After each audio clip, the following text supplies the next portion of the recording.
Hello friends, మనం మహాభారతం శాంతి పర్వంలో భాగంగా జనక మహారాజుకి పంచసిక మహర్షి బోధించినటువంటి మోక్ష మార్గం గురించి తెలుసుకుందాం.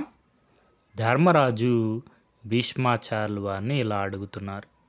పితామహ, మిథిలా నగరాధిపతి జనక మహారాజు ఏ ప్రకారంగా మోక్షమును పొందారు అని.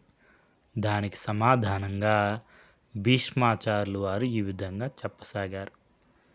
జనక మహారాజు వద్ద 100 మంది ఆచార్యులు ఉన్నారు. వారు సతతము ఆ మహారాజుకు తత్వశాస్త్రం గురించి ఉపదేశం చేస్తూ ఉంటారు. ఆ జనక మహారాజు ఎవ్వరు ఏమి చెప్పినా దాన్ని శ్రద్ధతో వినేవారు.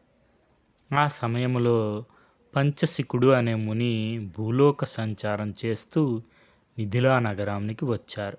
అతని తల్లి కపిల. ఆ పంచసిక మహర్షి తన ప్రతిభా విశేషములతో జనక మహారాజు కొలువులో ఉన్న 100 మంది పండితులను తత్వశాస్త్ర చర్చల్లో ఓడించారు. పంచసికుని విజ్ఞానమునకు ఆశ్చర్యపోయిన జనక మహారాజు తనకు మోక్ష మార్గమునకు తగిన బోధ చేయమని అడిగారు. పంచసిక మహర్షి ఇలా చెప్పసాగారు. జనక మహారాజా, కోరికలకు మూలము అజ్ఞానము. మనం చేసే కర్మలకు కోరికలు మూలము. వీటన్నిటి కారణంగా మనిషికి పునర్జన్మ కలుగుతుంది అని తత్వవేదులైన మునులు చెప్తారు. మనలో కలిగే లోభమోహములు ఒకదానితో ఒకటి పెనవేసుకొని అవిద్య అనే భూమిలో నానా రకములైన కర్మ బీజములు అంకురించుటకు తోడ్పడతాయి. ఇది నాకు ఇష్టము, ఇది నాకు అయిష్టము అనే భావనలు హృదయములో ఒకదానితో ఒకటి చిక్కుపడగా మానవుడు వాటికి అనుగుణంగా కర్మలు చేయడం మొదలు పెడతాడు.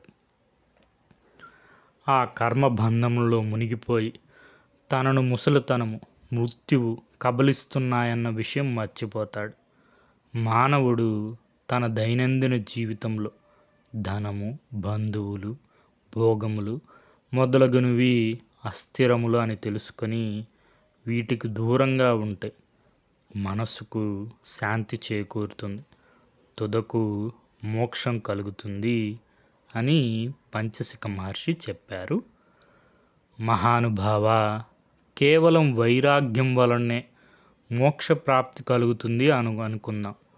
అటులైన నరుడు విషయవాంఛల మీద విరక్తి భావంతో ఉంటే అతనికి మోక్షం లభిస్తుందా అని అడిగాడు జనక మహారాజు. దానికి సమాధానంగా పంచసిక ముని ఇలా సమాధానం ఇస్తున్నారు.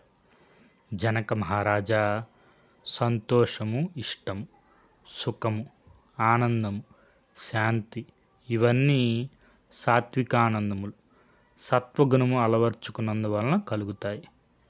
ఎప్పుడు దుఃఖంతో అలమటించడం, మనస్సుకు సంతోషం లేకపోవడం, ఎప్పుడూ దేనికో ఒకదానికి ఏడుస్తూ ఉండడం, ఉన్నదానితో తృప్తి పడకపోవడం, అది కావాలి ఇది కావాలి అని వెంపల్లాడడం, ఓర్పు లేకపోవడం ఇవన్నీ రాజస భావాలు రజోగుణము అలవర్చుకున్నందువలన కలుగుతాయి.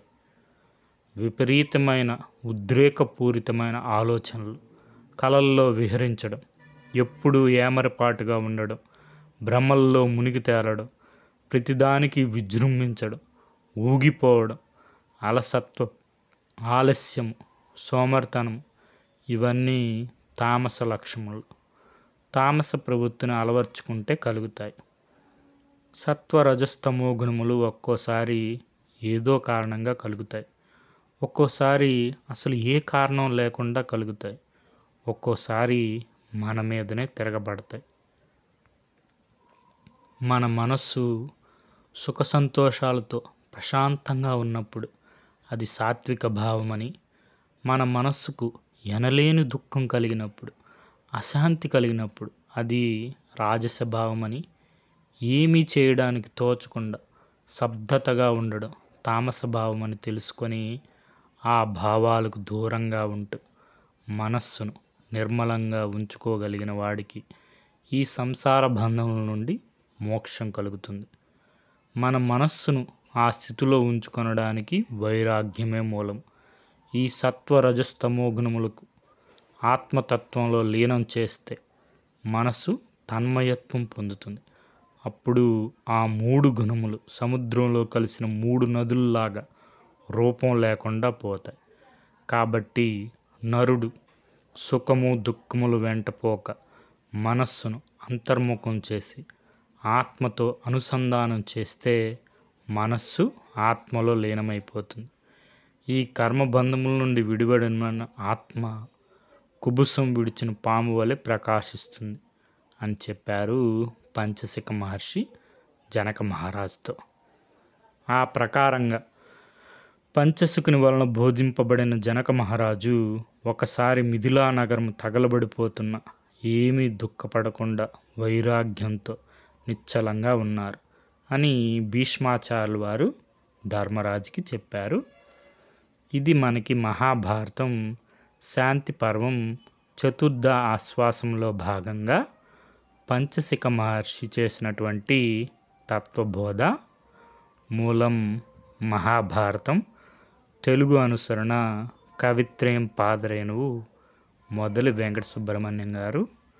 Okay friends, thank you for watching.